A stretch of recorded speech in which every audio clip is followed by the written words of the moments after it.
ಅಸೆಂಬ್ಲಿನಲ್ಲಿ ಮಹಿಳೆಯರಿಗೆ 33% ಮೀಸಲಾತಿ ಕೊಡ್ತೀವಿ ಅಂತ ಹೊರಟಿದ್ದಾರೆ.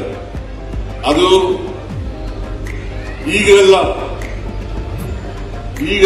ಮುಂದಿನ ಲೋಕಸಭಾ ಚುನಾವಣೆಗೆ. ಯಾಕೆ ಈಗಲೇ ಕೊಟ್ಬಿಟ್ಟಿದ್ದೇನಾಗಿತ್ತು? ನನ್ನ ಪ್ರಕಾರ ಮಹಿಳೆಯರು ಸಮಾಜದಲ್ಲಿ 50% ಇದ್ದಾರೆ. 33 50% ಕೊಡಬೇಕು.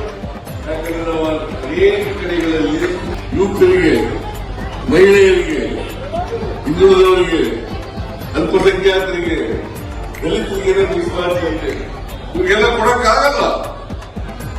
ಮೀಸಲಾತಿ ಬರದೇ ಹೋದ್ರೆ ಭಾರಿ ಕಷ್ಟ ಆಗ್ತದೆ. ಈಗ ನೋಡಿ, ಎಷ್ಟು ಜನ ಮಹಿಳೆಯರಿದ್ದಾರೆ?